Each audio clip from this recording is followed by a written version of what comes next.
When a rose is not a rose. This is the focus group.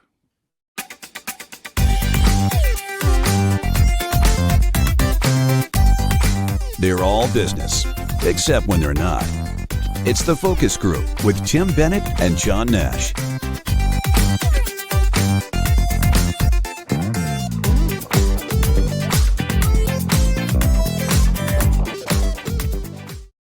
Hello, everybody, and welcome to the focus group. Tim Bennett here, as always, with my good friend and co-host, Mr. John T. Nash. How are you, Mr. Nash? With lighting issues, I think I look a little jaundiced, or maybe I've been in the sun too much. Well, I have that one of those little lights that we had that kind of puts a light on you. Oh, there you are. Well, I feel bright. I feel like I'm too bright. I think it's because I'm sitting in front of the window. The sun. Oh, you look fine. Finally. And this is like normally the light just died. And you know what? The minute it died, I smiled because it happened to you all the time. Oh my God. Remember the little battery light? You'd be like, oh, it would just go off, and you'd be fine, but you'd notice the difference. And you said to me, oh, these darn little lights. Well, they sent three of them to me, 3 new ones. It was similar to my Volkswagen. You had no problem with your Volkswagen All-Track. Mine had the IP had to be taken out, and the electric. I mean, that thing was in the shop like crazy, and but you seem to have the one that worked. So you have the light that worked. Although I'm now going to take your advice and get that tire replaced. After we went and had it fixed with the seal, it drove for about 275 miles before the light came on, which basically tells me there's something wrong with the seal. It's minor, right? What was wrong with the tire? Did you hit a pothole? I don't know. Bob hit a pothole. No, originally I had a nail in it. That got fixed. Okay. And then we went back, and then it started doing the pressure thing again. But very... we're talking you had to go 200-300 miles before the light came on. So Bob's like, should we be worried? I said, no, there's a lot of things to worry about with tires. This is something we can last till we get to Mavis, and I'm just going to have a new tire put on, and then we'll take it from there. Yeah. Or in worst cases, do you know how to change the tire in your car? Yes, I do. And there's that whole kit in the back with the lug nut thing, the whole bit, and there's a spare. I always check the spare. Yeah. I mean, I used to always... When I worked for the auto company, having somebody learn how to change a tire plus learn how to drive a manual shift car were two of the things that I would have for people to do for their yearly goals. If really? They didn't know how to do it. And then, of course, but I thought it was important if you worked at a car company, you should be able to drive a manual shift car. Mm-hmm. Many in the ad agency couldn't. So they'd get cars, and then they couldn't drive them. And we purposely would send manual shifts to them.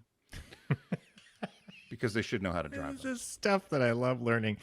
For our listeners, Tim taught me how to drive standard. He has the patience of a saint.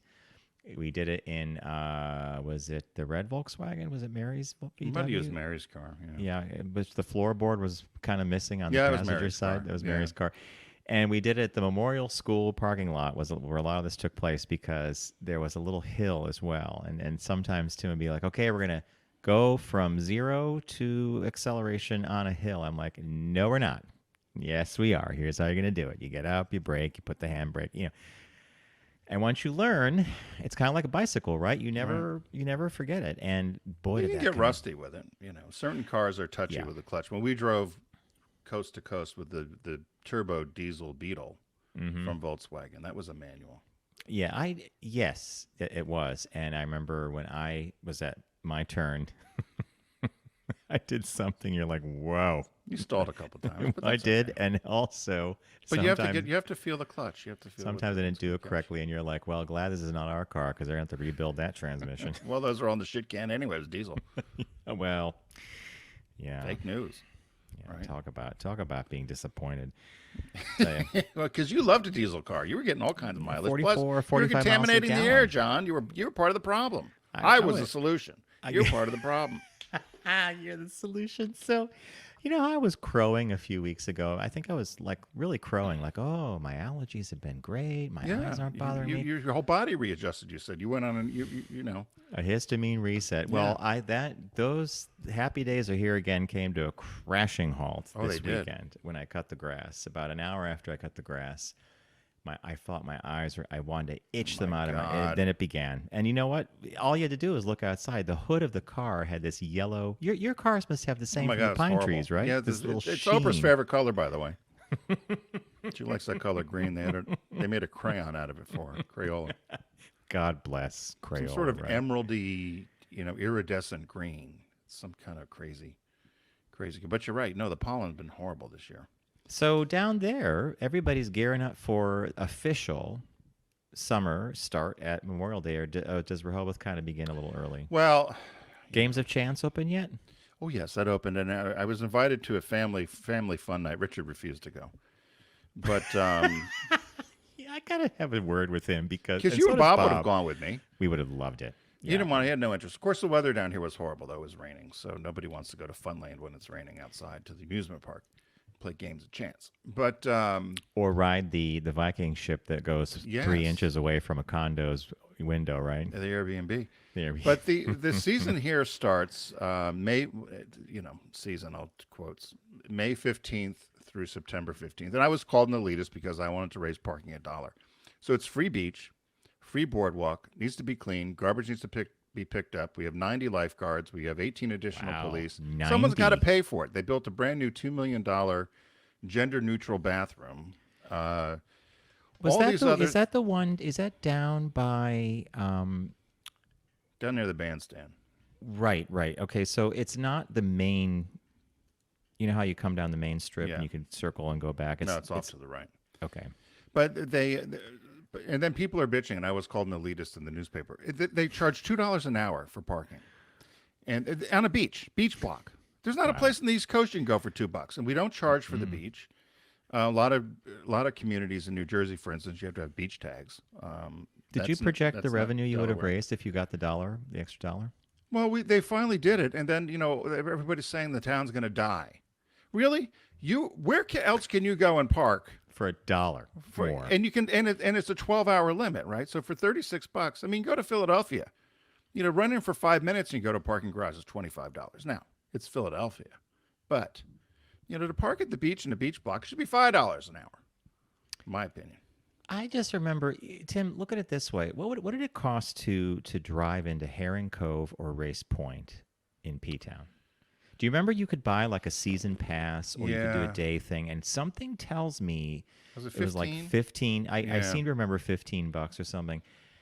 And it was limited. If you didn't get there at a certain time, the spots were taken and you had to sit in the traffic. And if someone left, someone went in, someone left. So No, well, the people down here, I mean, it's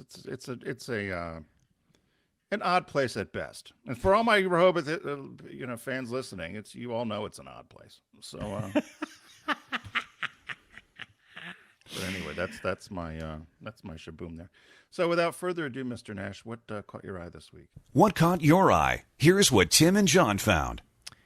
All right, what caught my eye is science. Uh-oh. She blinded me with one of our favorite bands in the world. And it deals with an award that was recently given. And let's switch to the graphics. So the NASA Goddard astrophysicist Dr. Jane Rigby was awarded the 2022 LGBTQ plus Scientist of the Year. And when you hear about all her accomplishments, it's pretty amazing. She is at the Goddard Flight Center in Greenbelt, Maryland, and she was just awarded this Scientist of the Year by Out to Innovate. The LGBTQ Scientist of the Year Award recognizes, here's how it goes, an individual who has made outstanding contributions to their field through design, research, or management. Rigby, an astrophysicist, is also the Operations Project Scientist for the NASA's James Webb Space Telescope. Wow. Rigby earned degrees in both physics and astronomy and astrophysics at Penn State University. And this is one of the reasons I picked her, because she's up there in Pennsylvania, and her PhD in astronomy from University of Arizona. Rigby develops new techniques to study galaxy evolution, star-forming galaxies, and active galactic nuclei. And here she says, when I was a student, all through college, I wasn't aware of any LGBTQ role models. I hope I'm part of the last generation who grew up without queer role models. I hope this award brings hope to queer folks pursuing careers in STEM, and I hope it reminds organizations that inclusion matters every single day. I also see this award as a recognition of how transformative Webb will be for our astronomy. I'm so proud of helping that telescope become a reality. So just to remind people, the James Webb Space Telescope was launched a few months ago, 2.5 months ago. It's at its position. It's operating perfectly. They just calibrated all the equipment, and they're starting to get some amazing images. What are they getting pictures of? Other star clusters. They actually believe that they could get pictures of other solar systems, possibly exoplanets. They have to be as large as Jupiter or Saturn, which are enormous, by the way. They're like 50 times larger than the Earth. So she's worked on Keck and Magellan observatories. These are ground-based. She's worked on the Hubble Space Telescope. She has published more than 100 peer-reviewed publications. She's given numerous professional and public presentations on her research and on the James Webb Space Telescope. Rigby has been recognized for her research, mentorship, and diversity-related work with awards such as the John C. Lindsay Memorial Award for Science, and she served on the 2020 Decadal Survey of Astronomy and Astrophysics for the National Aeronautics Academy. She's pretty amazing. I mean, I could go through more of this as well, but what I loved about this was she's LGBTQ, and she's got, Tim, what did you used to say? She's got more degrees. How does more degrees than a thermometer? Well, I hope she becomes one of the out 100 if she hadn't been already, rather than somebody else again from RuPaul's Drag Race. I agree. I agree. You know, this is the sort of person that should be celebrated, regardless of the fact that she's. I assume she's a lesbian. Yes, she is. Yeah. What's an astrophysicist do? Astrophysicists look at galaxy formation, solar system. Yeah, it's the physics of the galaxy and the universe as a whole. So, did you ever want to do anything like that? You know, I have a love got a problem for with math, but I have no patience for it. In fact, you know, I'm reading a book now called The Last Leonardo. Did you know that Leonardo da Vinci only has about 19 paintings that are truly, truly credited to his hand? And then there's a whole world of paintings that maybe Leonardo, maybe one of his students. But the intro to the book had talked about Leonardo da Vinci, and they said that he was a man who was gifted with vision and talent, didn't have the patience to pursue some of it, and didn't have the stick-to-itiveness to you know, so he could have been like, so when I look at astrophysics and science and chemistry, these are very dedicated, you know, I like bouncing around and discovering new things. I don't know that I would have had the patience to be an astrophysicist. I like it. I like the idea. To get into the real minutiae of it. Exactly. I thought you might, because you're kind of very curious about stuff, but I just didn't know if. I know both you and I struggled a little bit with math. So, you know, Tim's putting it mildly. I had feedback from my teachers directly to my mom, who taught in our school district. And one day, one of my teachers came up to Carol and says, "Carol, that son of yours, he's got trouble with math." My mom's like, "Well, so what?" He's like, "No, this is very important." She goes, "No." And he said, "What do you mean?" He goes, and she says to the teacher, it might have been, oh, it's John Moodry was complaining about my English. Did Moodry taught you English too? Mm-hmm. Okay. And geography. And to this day, I'm still afraid of geography. But I learned a lot. You did. You're very good with geography. Thanks to John Moodry, my spelling improved. Like, I'm a great speller now. But with math, you know, she basically said to the math teacher, you know, if John's not interested in it, he's just not going to do well, and he must not be interested in it, so let's not worry about it. That's a parent for you, right? Well, but, you know, now they get all spun up on it. But I often wonder, I remember in high school, there were many, I guess semesters we call them. What did we call them? Quarters? I guess we got 4 school years, a year. Half a year. Yeah. But there were many report cards where I'd have 5 A's and a D. Or 5 A's and a C, which kept me off of the Honor Society because I did not do well in math. And what I never understood is nobody ever, and I would ask, and I would have tutoring, and I would try to get help in it, but nobody ever, like, I would think if you were at school, you'd look at that and say, you're getting 5 A's and then a D. To me, it's a warning sign, don't you think? I don't know. Of what?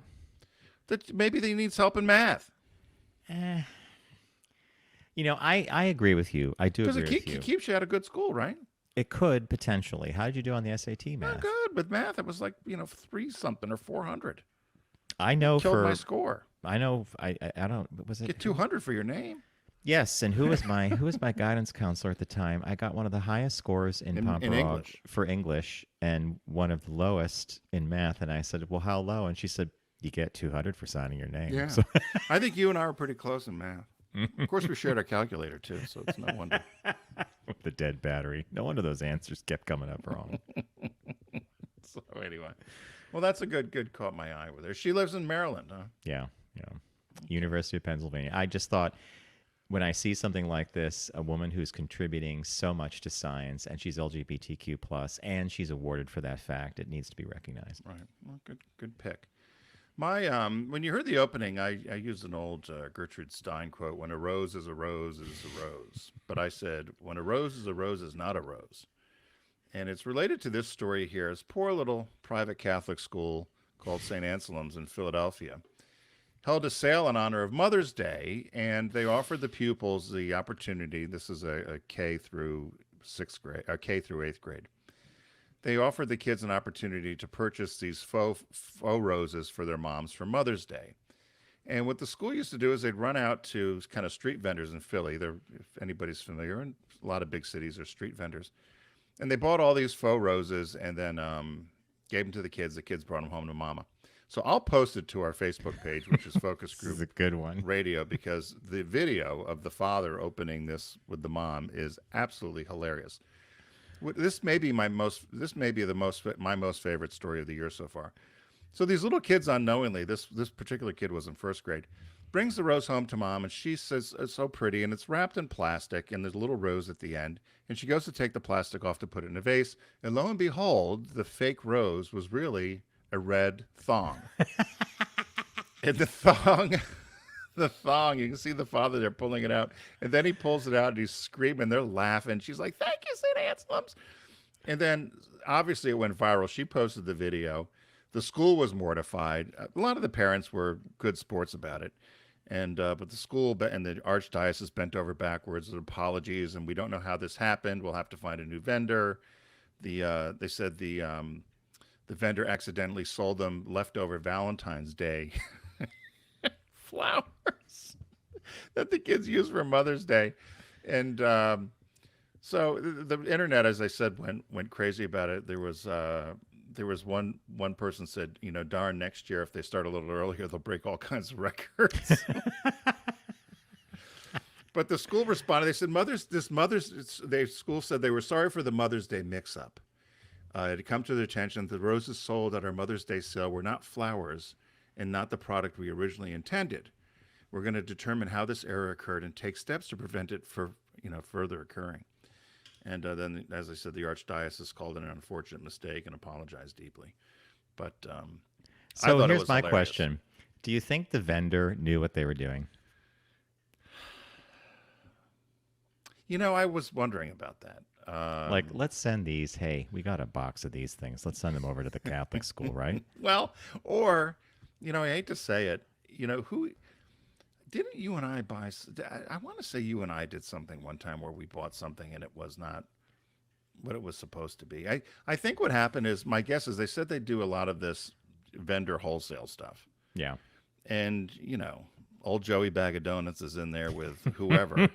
One of my favorite phrases. Right. You're off in some wholesale thing and you're like, you have anything the kids can sell for I got a bunch of red roses.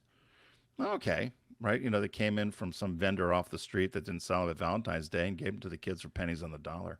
I mean, you and I have done some crazy things in our day. One of the classic was when Ella Grasso was really sick and you were in charge of going out to get her a get well card. That was mean. And it was like a children's storybook. It was like, here, Doc, or like here was like doggy kitty. Doggy kitty sicky. And then you open it up in the little mirror. It's sicky. It's sicky. And poor woman was dying of cancer. And we sent it on behalf of the student government. Yeah, and the other one who approved of that was the head of the advisor. Was that Bev Hawkser? Bev Hawkser. She went right down the road. We'd be that sort of advisor, I would guess. Don't you think? You bet we would. And we would be the kind that the kids are like, "What are these roses? Don't worry, just bring them home. Your mom's gonna laugh. She's gonna love it." So you still this had to pop up in the Philly news. Is that where you caught this? Actually this was in a one of the New York sites had this, but then yes, the Philly had picked it up for the local CBS local affiliate, and they showed the video on TV, and then it hit the internet, and even papers over in Europe picked it up, and everybody's just laughing. So it's the greatest thing they've heard all day. Are you going to post this to Facebook? Yes, the I'll reaction post the video because the father is great. The mother's like, little Joey brought home Mother's Day roses. Oh, isn't that sweet? Open it up. And then you hear the mother screaming, laughing. Now, do you think the kid was present when they were laughing? I don't know. So they didn't do any shame. No one got in trouble. It was just like, okay, good. I mean, good. You can imagine. I mean, imagine if one of us did that as little kids. You brought it home for your mom. Where'd you get this? I bought it at school. I mean, how could you not laugh? Yeah, particularly since laughing.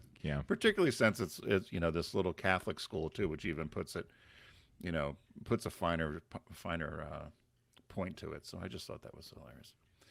So there you go. So yeah, check out the video. We'll put it on our Facebook page under Focus Group Radio. Many of you know that Deep Discount has been with us since a long time now, and they're one of our favorite sponsors. And right now they've got a horror and sci-fi sale going on. If you head over to focusgroupradio.com, you'll see their logo over there on the right-hand side. Click on it and start shopping away, and take advantage of their horror and sci-fi sale. Mr. Nash, what did you find over there? I am taking advantage of the sale to get a movie that that pops up, folks, on many top 10 sci-fi movies of the last 10 years or so, modern sci-fi. And it's one that I read about all the time, and I'm like, why haven't I seen this? And it's called Looper. And here's the summation. Although time travel, God. Uh-oh. We talked about that, didn't we? Didn't I ask you about that with that black hole? Yeah, the black holes, has been outlawed in the year 2074. Criminal organizations still use it to dispose of their enemies, sending them back 30 years where they're eliminated by contract killers called loopers. In 2044, a looper named Joe Simmons, who's played by Joseph Gordon-Levitt, realizes that his latest target is his older self, who's played by Bruce Willis, who means to carry out a hit of his own. So it also stars one of my favorites, Emily Blunt. You'll remember she's been in a lot of movies, but my favorite role of hers is the assistant in Devil Wears Prada. The coats. And also Jeff Daniels. So Loopers on 4K Ultra HD, Blu-ray, or DVD. But this is what I'm going to be ordering because, again, it comes up all the time, and Looper is one that I just want to see. And you've not seen it, huh? No, isn't that interesting that it comes up on these lists, and I'm like, oh, and it always gets very good ratings. It's like someone's like, this is a smart movie, well acted. So, was there a book about it? Because you'd usually read the book, too. No, this was just an original screenplay. Are you still reading a lot of science fiction? I just finished a book that was a two-part series, or 2 books to the series, and now I'm reading this last Leonardo, which Bob turned me on to. Actually, Bob picks up some fun books now and then, so I'm enjoying that. Not as much. I'm not reading as much as I'd like to, and you know what I think I need to do? I think I need to can the news and start reading just fiction again, because boy, the world is crazy, right? Well, you used to always spend an hour, either at the end of the day or beginning of the day reading. Yeah. Okay, mine could not be any further. I went a little deep into the portfolio you did. there. Have you heard of Munchies and Munchie? No. So 2 movies. It's a double feature. You can get it for $21.53 in Blu-ray. And so Munchies came out in 1987. It essentially is a cheesy ripoff of Gremlins. So Gremlins was very popular. E.T., I guess. No, E.T. hadn't come out yet, had it? 87? No, it did. And so these little monsters, little aliens from outer space, they develop a love for women and attacking people and for junk food. And they like junk food and they like beer. And it took... Can't believe you found this, right? Junk food and beer. Okay. Junk food and beer. It took 12 days for them to shoot it. And it comes from the creators of Little House of Horrors. The casts in both of these, Lonnie Anderson, Dom DeLuise, Harvey Korman, Artie Lang. Was he the comedian? Mm-hmm. Yeah. I'm trying to find that here. But I'm sorry, Artie Johnson. Artie Lang, I think, was Howard Stern. Artie Johnson plays a professor, crazy professor. So the follow-up in 1992 is just a tiny little gremlin-y looking thing, and the plot there is this poor kid has no friends. He's at a new school. His mom, Lonnie Anderson's in love with a sleazy lawyer. Lonnie Anderson. Things are really bleak. WKRP right. Cincinnati. Okay. And so suddenly the 10-year-old they get this magical munchie. which is Dom DeLuise, is this little puppet thing that comes into his life and helps him get revenge on all the people that have bullied him and picked on him. And this little mysterious creature is always hungry, again, likes junk food and eating, and likes to deliver flying pizzas. So these pizzas fly around. I was reading the reviews, and as I was reading the reviews, I also was reading all the comments, and people said, "Oh my God, this is one of the cheesiest movies ever." I've watched it a million times. I watched it over and over again. It's been part on the first one, part of Mystery Science Theater 3000. Yeah. So anyway, double feature of Munch and Munchies. And you can pick that up at Deep Discount. Munchie and Munchies. Yeah. God, Tim, you do find some classics. And thank you, Deep Discount, for having it there. Right? I know. I mean, this is like, this is the kind of thing you want to almost put on at a party. Yeah, and just let it run. Just let it run when people screaming with pizzas flying around. Yeah. Okay, folks. What was the new release? The new release is Licorice Pizza. This I've is not seen that. I want to see it. I really want to see it because it's supposed to be great, and I love the director. So this comes to us from Paul Thomas Anderson, who you may know for Magnolia, Phantom Thread, The Master, one of my all-time favorites, and Tim, I know it's one of yours, Boogie Nights from 1987. Oh, yeah. Licorice Pizza came out to some really great critical acclaim. It's the timeless story of Alana Kane and Gary Valentine growing up, running around, and falling in love in the San Fernando Valley in 1973.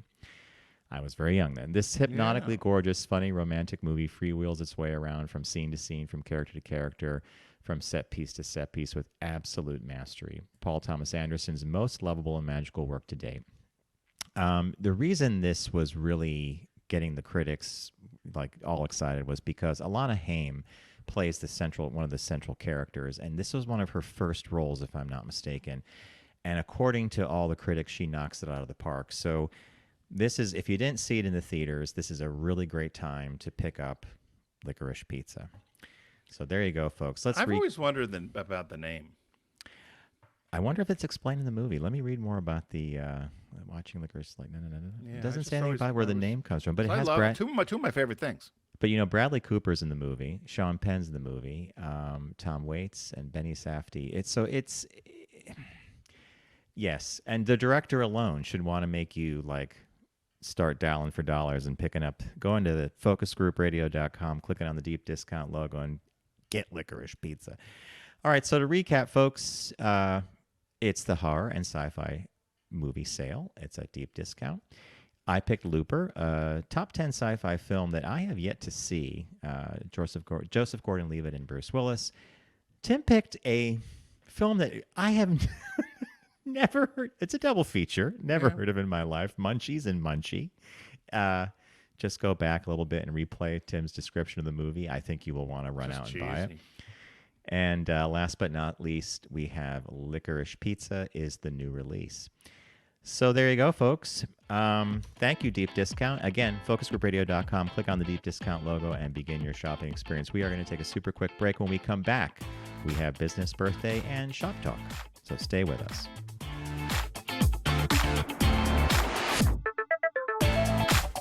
You're listening to The Focus Group with Tim and John. Learn more at focusgroupradio.com.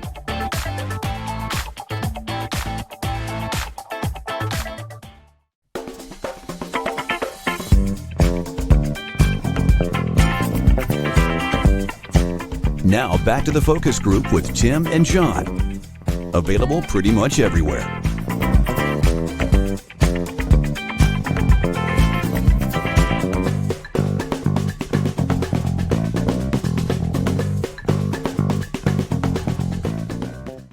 Hey, welcome back to The Focus Group. Tim Bennett here with John T. Nash. We are The Focus Group here every Wednesday. Find us live streaming or find us streaming at YouTube and at Facebook under Focus Group Radio. Also find out all about us at focusgroupradio.com. Mr. Nash, the lighting on you, I think, looks pretty good. I don't know. It makes. I like the other one that goes straight on because it gives you that. Yeah, but battery says it's charged now. I'm not going to bother with it. But did you get your bike fixed, by the way? Yes. And then I had disappointment. So, bike went in for its spring tune-up. I had the rear cassette changed. That tends to be every 2 years you do that, new chain put on. And my bike's in pretty great shape. He did a couple little things, tightened up a few things here and there. And then I come in to pick it up. And my mechanic, who I love, who owns the store, said, I'm thinking of selling the shop. And I'm like, oh my God. And so I sent him a note, and he told me why, and it made sense. And he was going to still be involved if he could pull that off. But I sent him a note later, and I said, I'm so sorry. I'm glad you shared the news. I'm going to miss your expertise, knowledge, and experience. But everything you've done in the last 7 years has been a really successful decision. So I think this is going to be good. Then he sends me a note right back. He goes, dude, I'm not dead. He goes, I'll always be here to help you out. So I'm one of his more favorite customers, I think. Do you think they stores like that? Does he make money? You think? Yes, he. The problem is, his kids are going to 2 different schools, and one is an hour drive or a 45-minute commute each way. Right. So between him and his wife, they're running around picking up the kids. They're doing a lot of things. And in bicycle world, a shop rests solely on the reputation of its mechanics. Right.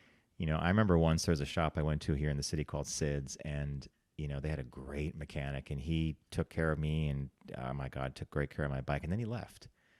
And then everybody stopped going to Sid's because that guy wasn't there. Right. And I picked up my bike one day, and it was damaged. They had fixed it, but they had broken something else. And I'm like, okay. And you're like me. You've had experiences at a garage where you'll go in and you'll get something, or they'll lie to you, and you'll be like, I don't have to go to that place again. Right? Yeah. And you Same won't, deal. because if they lie to you once, they're going to lie to you again.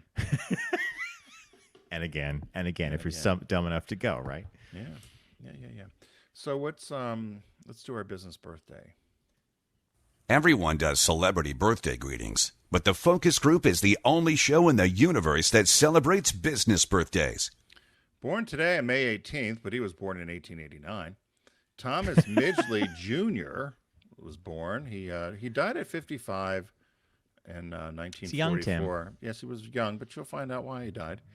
He was an American mechanical and chemical engineer, but he's most famously known for developing leaded gasoline and Freon. Wow. While he was Planet Killer. Well, while he was working for General Motors. So he was born in Beaver Falls, Pennsylvania, to a family which had a history of invention. His father invented some products within the automobile tire industry, and his maternal grandfather invented the inserted tooth saw. So I guess they were tinkerers. He began working at General Motors in 1916, and he was working under the direction of a guy named Charles Kettering, which you've probably heard of, the Kettering plant or whatever. Yes, most certainly, yeah. But and he developed there. He was tinkering around the research lab, and discovered that if he added this particular chemical, which the letters are TEL, but it's tetraethyl lead, to gasoline, it prevented knocking. So it was essentially leaded gas. So when he would put the leaded gas into the internal combustion engine, it would stop knocking. And so General Motors nicknamed this ethyl, and they went out and they started selling it and advertising it to oil companies and automobile manufacturers. And we're telling them that this additive, they'd be able to make money on. It was going to help your engines run better, and so forth and so on. But people said, well, isn't it poisonous with all this lead? And he said no. Midgley said no initially, but he ended up in 1923 having to take a long vacation in Miami, Florida to cure himself from lead poisoning. My God. Seriously? Yeah. He found that his lungs had been affected and that it was necessary for him to drop all work and get a large supply of fresh air, is what he said. Wow. So that was 1923. So in 1923, General Motors created this chemical company to supervise this production of TEL with DuPont. And Midgley was vice president. But then as he was working on this project, this was out in the Dayton area, there were 2 people that died. And then in 1924... Wow. Oh, boy. Right. Then in 1924, there were another group of people. They said that the morale at the plant wasn't very good. 8 people died. And at the plant, when they moved it to DuPont's plant in New Jersey. So General Motors was dissatisfied that they weren't able to sell a lot of this ethyl product, but because people were saying, well, maybe there was something wrong with this lead and it was causing hallucinations and insanity and additional deaths. So they'd said that the negative effects of lead had been known 150 years before, when Ben Franklin wrote about his experiences as a typesetter. Your favorite father of the country, right? So they said Midgley kept being told that they said he was warned over and over again, 1922, 1923, 1924, not to be dealing and dicking around with this, lead gas. Anyway, so in October 1924, he participated in a press conference, and General Motors and DuPont had him demonstrate the safety of this, and he poured it all over his hands, placed the bottle of the chemical under his nose, inhaled it for 60 seconds, and declared that he could do this every day without succumbing to any problems. The state of New Jersey immediately ordered the plant closed. I like your timing on that one, by the way. The state of New Jersey immediately ordered the plant closed. He then later had to take a leave of absence because he was diagnosed once again, now this is the second time, with lead poisoning.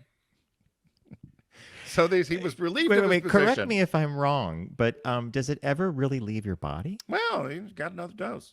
Okay. So General Motors took him off this project and sent him over to the next best thing, refrigeration and air conditioning. And there was another toxic chemical there. I'm not going to go into all the names, but essentially he replaced all these ammonia and sulfur dioxide, different types of toxic chemicals with Freon.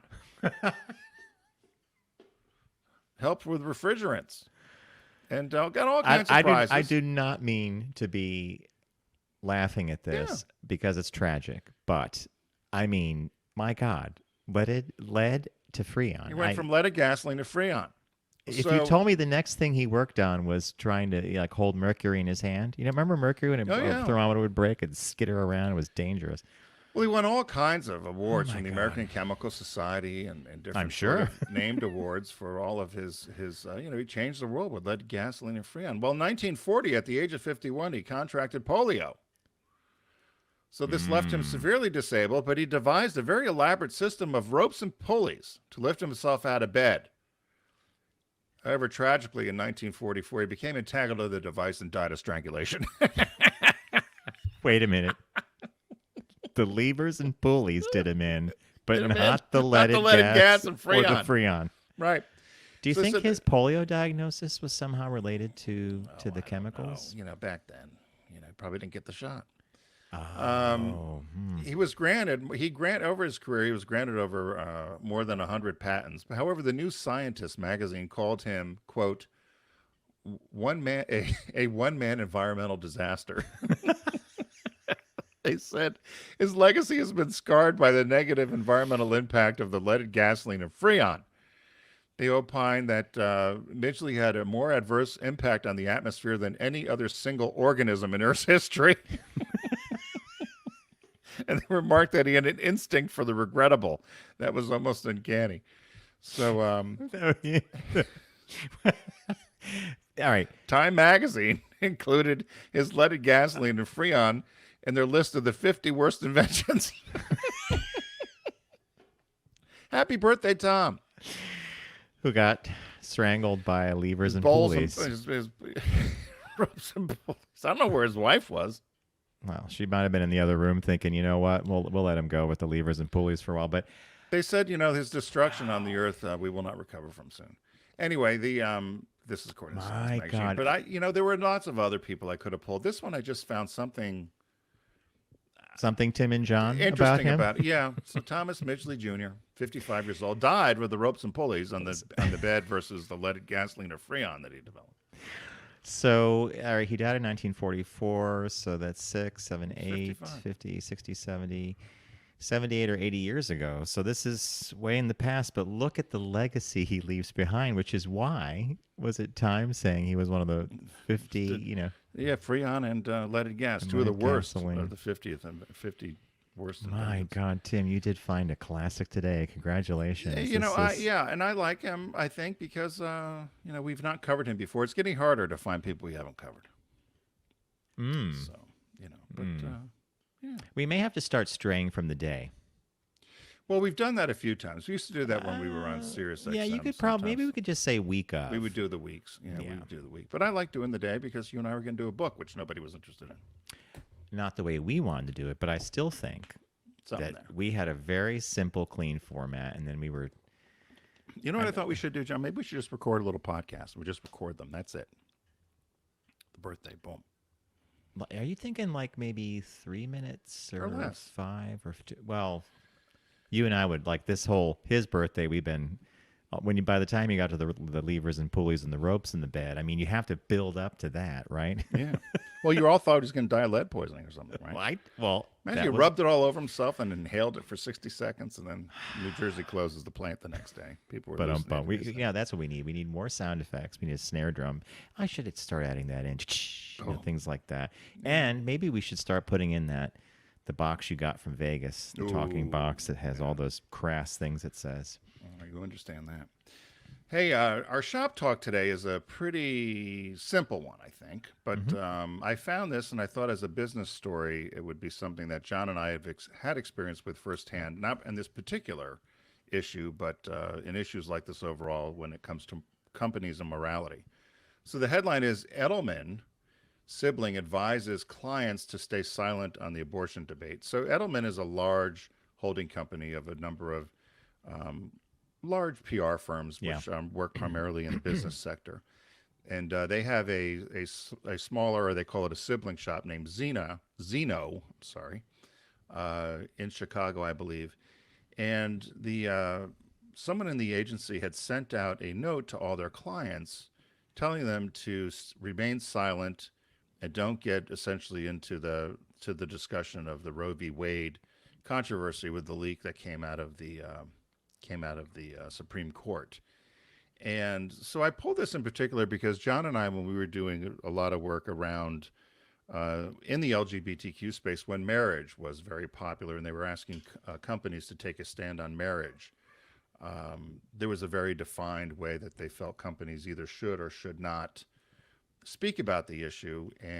But now, as generations have changed, particularly with Gen Z, they really want to know where companies stand and what companies say about certain things. But this one with Roe v. Wade, I didn't know what would you advise your client to do? This is and Tim brings this article to us on the heels of the issues that surround Disney in Florida with Governor Ron DeSantis and the parental rights bill, also known as the Don't Say Gay bill. Disney was behind the 8 ball on that, meaning their employees wanted them to say something. By the time they did, it had already passed the legislature and was being readied for signing by the governor. And then he slapped back and took their status away as an independent body in Florida that could operate their 50,000 acres. That's some huge amount of land that they have, the Reedy Creek district. So I think if you're a CEO, you're looking at that. You're looking at the culture wars, and you're really maybe not wanting to wade into this. However, on the heels of this article, Tim, did you notice that Starbucks today announced that they would take care of the expenses associated with a woman's reproductive rights or transitioning for those that want to transition for the medical costs? Which raised my I was like, wow, that's fantastic. But the minute you say that and you put that out there, you are in fact doing something great. If you're a consumer that super cares about corporate involvement in these issues, such as Gen Z, this is a good thing. You're like, wow, thank you, Starbucks. But there's a whole bunch of people who might now say, well, I'm not going to go to Starbucks now because look what they're doing. So, and yet. Then it's similar. I'll stop you there for one quick second. But it's probably similar to Subaru in that. Yep. If somebody said, well, I'm not going to buy your car, well, you weren't going to anyway. Yeah. And I think the definition of what a Starbucks consumer is, my guess is probably not somebody who is as narrow-minded as maybe the Bathroom Bill people might be or whatever.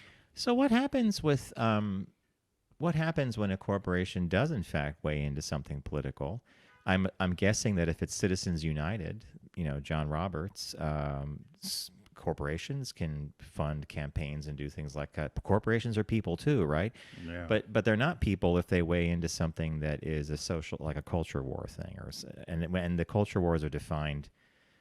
Basically, it's any issue that riles somebody up because someone else is different, in my opinion. Or in the Roe v. Wade thing, I've been reading about a number of organizations that are going to mount First Amendment lawsuits against it because not every religious faith views this issue the way Christianity or Catholicism does. So it's a mess. And you didn't hear it here first, but I'm reading that the draft opinion that we saw from Alito is actually still the opinion circulating around the court. Did you hear that news? No, as well? I haven't heard that. Because people are like, oh, and then here's something you and I talked about before. You remember how all the Republicans had their hands flailing in the air. Oh my God, the leak. Got to find the leaker. They got pretty quiet all of a sudden, right? Well, they said they didn't really want to find the leaker because if they did, they would have brought in the FBI. And they used their own little internal security. So there's some article I read, it was in Politico or it might have been in Axios, where there is a theory that you and I might have been correct about this, that the leak might have come not from the liberal side of the court, but from the conservative side of the court, because apparently John Roberts was working the issue behind the scenes to see if he could swing one of the other justices to say, let's uphold it, change it, whatever. And they're like, we got the votes, we're going to do it. So back to the original point, though, this is a delicate dance that corporations, and I'm amazed that we still are in a position where we still have to dance around some of these things as well. Like corporations don't really come out, like they don't have to come out in favor of gay marriage per se, but they participate in a gay pride event, right? Right. Well, at the time when we were approached, it was, gosh, you could probably count a handful. It was Absolute, Subaru, American Express, American Airlines, whatever. And I remember they wanted us to come out with a definitive statement on marriage. Because Massachusetts, I think, was one of the first states, Massachusetts and Vermont. And I knew we were not going to go anywhere near that and stayed away from it. But now I think in the environment, when we're talking about Gen Z, and you and I have been doing a lot of research for another client on Gen Z, is they want to know where these companies stand. They care. Yeah. But when you're a large corporation, you do have a number of different people you have to serve, right? You're serving stockholders or stakeholders, and there's conservatives that buy your products, just like there are. There's even internal politics of working with vendors and staffing. You may have people on staff who, okay, I'm objection. Hey, and this reminds me, Netflix just did something too. Did you see the note from Netflix sent around? A memo to their employees saying, if you find it difficult to work on some of the content that we produce for religious, moral, whatever reasons you have, you might not want to be working at Netflix. So, which was a different take entirely, right? It's like, This is what we do. We serve many, many people. Think about how much content they produce, right? We serve many people. If you don't want to be involved in that, okay, fine, but this might not be the place for you. Well, we had right before I left, one of the debates at Subaru was we had advertised a lot on the national news shows, but then also on CNN and MSNBC. Yep, that's right. And there were a number of conservatives at the company in senior positions wanted to know why we weren't on Fox and wanted us on Fox. And so eventually they ended up putting some advertising on Fox, but and then the news outlets, Hannity and that whole crowd. But not the demographic of Subaru, though. And Tim, you taught me something way back in the day as well when you were a director of marketing. Political season would roll around, and Tim would say, well, we do donate to some candidates, but we donate 100% equally. So it's 50-50. So if there's a Democrat, they get $5, the Republican gets $5. And I'm like, well, why would you do that? And you said, you never know who's going to win. Because at the end of the day, these companies want to have positive tax laws for them, particularly in places like New Jersey.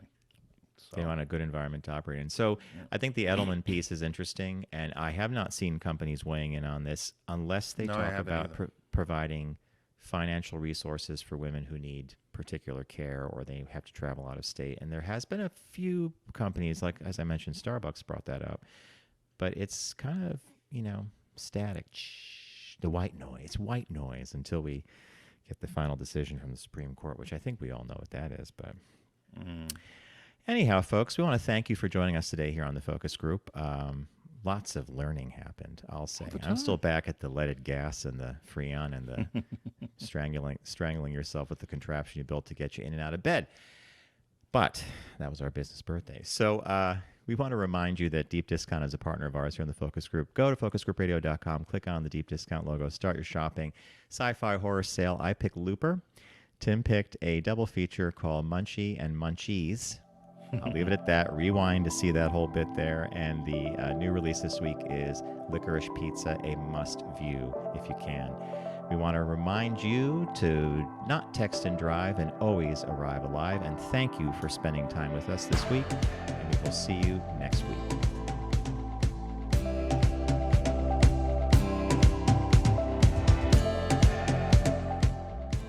It's The Focus Group with Tim Bennett and John Nash. Accessible on all platforms. Subscribe, like, and rate us on your platform of choice. Learn more at focusgroupradio.com. That was a stunning focus group.